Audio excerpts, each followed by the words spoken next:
This is the Polycarbonate Spring. This is a polycarbonate clone. I'm going to call it clone because it actually is a clone. It's a Chinese clone of the infamous Owlab Spring by Owlab Studio. And my camera's lagging again, so you guys are going to have to try and bear with me on this. I think it's not that bad for now, but hopefully it doesn't lag more. I have a fake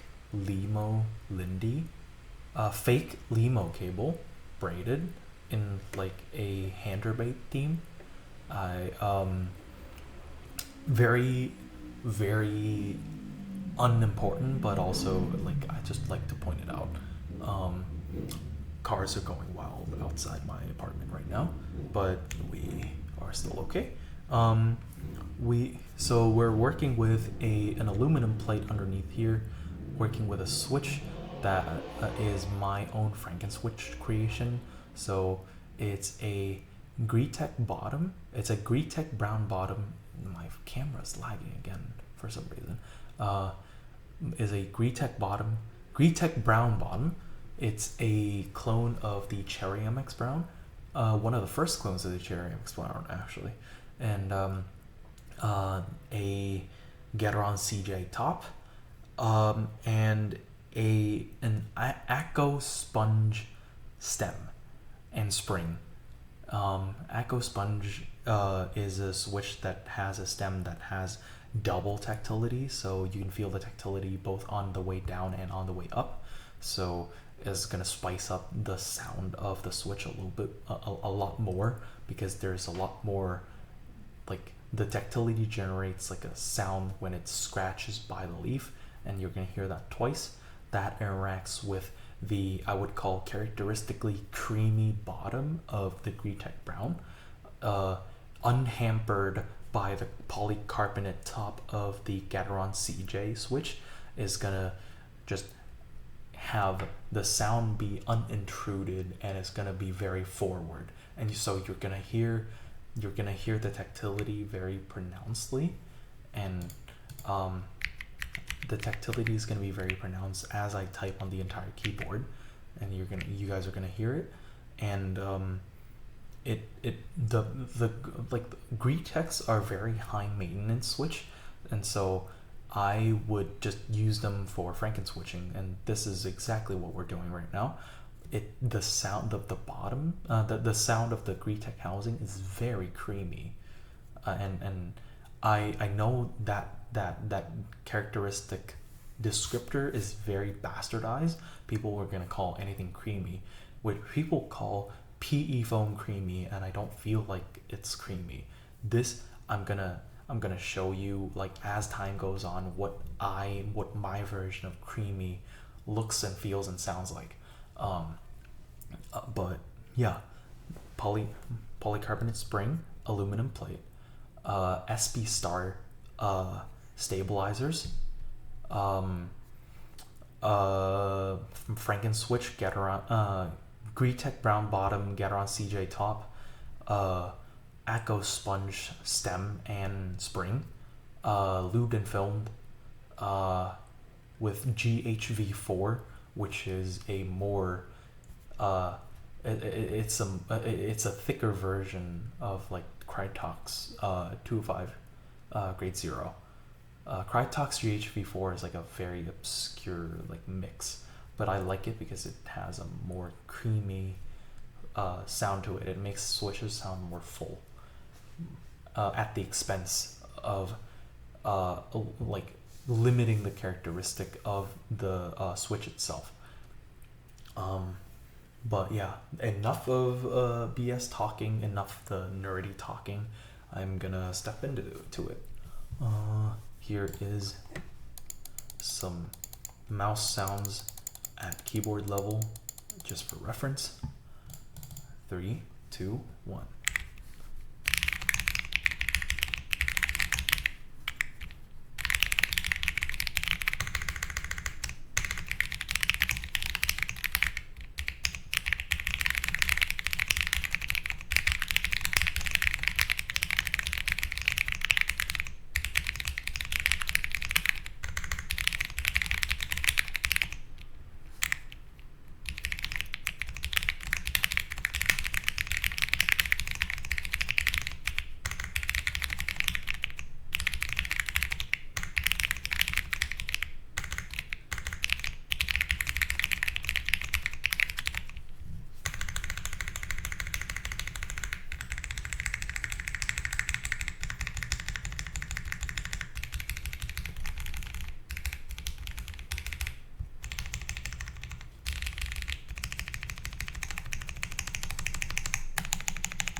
should be it, right? Very unique sound, very unique sound signature. I kind of paired it with the aluminum plates just so the aluminum plate can assist in putting more forwardness to the sound of the switch. And yeah, as you guys can hear, I think hopefully that is a very loud switch. And because of all of the interactions between like the different like tactility notes, there are two different tactility notes, both one on the way down and one on the way up, interacting with the bottom housing of the Greentech Brown, and scratching against the gold leaf of the Greentech Brown makes for a very creamy sound signature that is not hampered by the top housing, and it's brought forward. The switch sound is more allowed to be popped up by the top housing being polycarbonate of the Gateron CJ.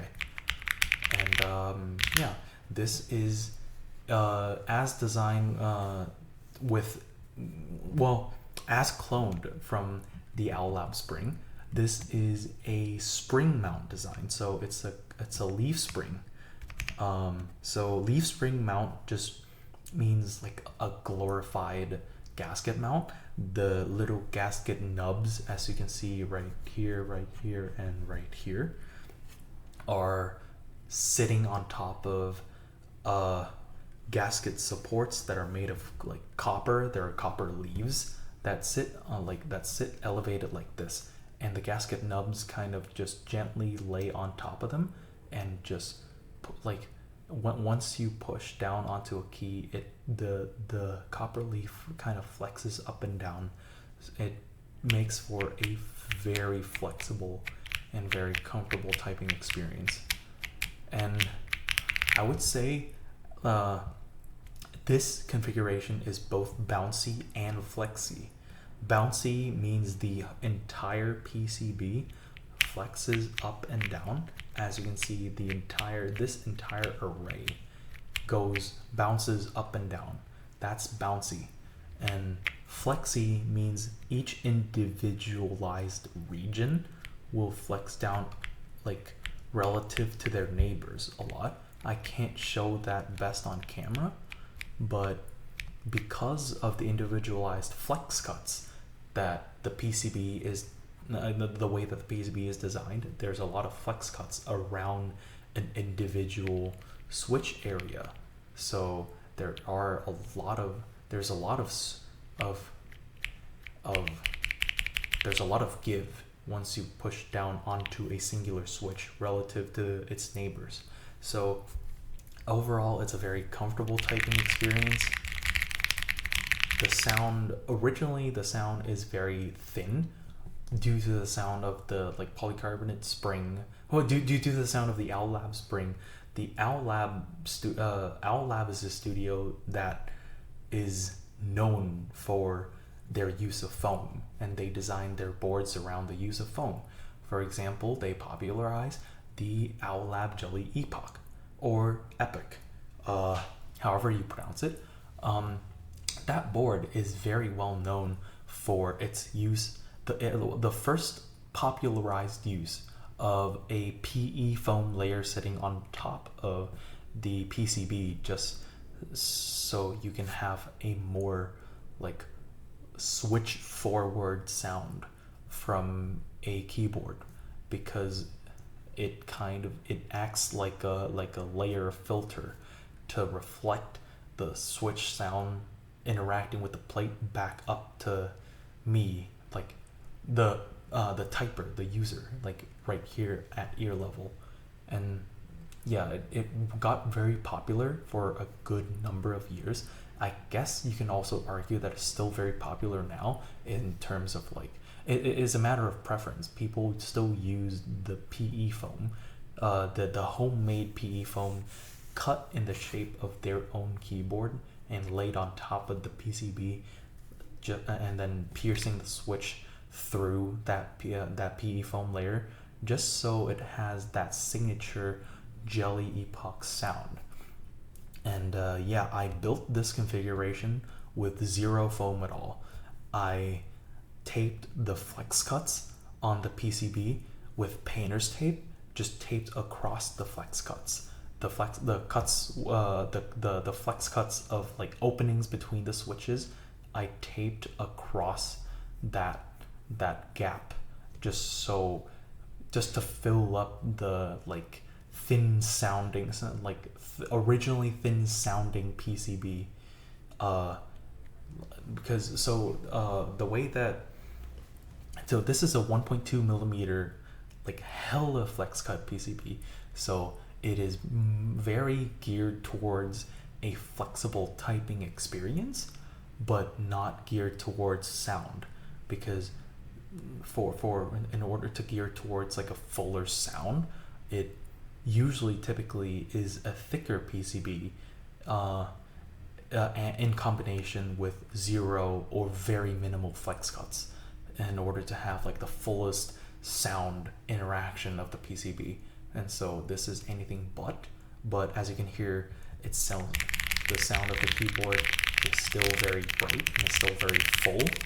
It sounds like it's supposed to have some foam in it, but it actually doesn't. And it's because I taped only the flex cuts. I didn't do like a full tape mod on the bottom of the PCB. I did a thin layers of tape across the flex cuts that were designed, just to like fill in the gaps of like the thin sounds of this of the original keyboard design. And yeah, overall very happy with this build. Very, very interesting build for sure. So I would usually showcase this build at like meetups, because first of all, very interesting switch. I'm very proud of my Franken switch. That's a result of like the cumulative knowledge of about like 7 years of like playing around with Franken switching already. You guys can see that collection of different types of switches. I have a couple more just like still getting organized on the ground right that I'm still like left unfinished on the ground right now. There's like a bunch of them over there. I've been playing around with like specifically switch Franken switching, because that's like, to me, that's a very, very like cool and a very monumental side of the hobby that people usually gloss over, because the pre-built switches are really already pretty good these days. And like for me, that's that niche of the hobby kind of is a preservation of what the hobby used to be. I'll give you an example. Franken switching gave birth to the infamous Holy Panda, and that's a result of Top Clack, the keyboard podcaster Quakums from Top Clack, kind of playing around with like different like stem and housing configurations to make that infamous switch. And that was probably inarguably one of the most influential switches that we've seen, that has made its way into the keyboard hobby. So yeah, anyway, I digress. That's a very long rant about like that I can make like a dedicated video on at some point. But other than that, this build I'm very proud of this build, even though it's a clone. People don't roast me. I am broke and I'm poor. So this is the best that I can do, and it looks very nice. The RGB really pops in my room. I have a key light for the keyboard right over here on top of the camera, and I can definitely turn that off for y'all to see the actual RGB in the room. This is how it looks, just unkeyed, and looks very nice. The RGB definitely diffuses very nicely. So I'm very proud of that. I'm very proud of the build. this looks really nice. Reminds me of the polycarbonate rupia and that everyone had been just drooling about before the whole controversy that they had, where the designer just like ran off with everyone's money. But anyway, another rant for another day. I won't let myself get sidetracked a lot, but yeah, that's about it. See you guys.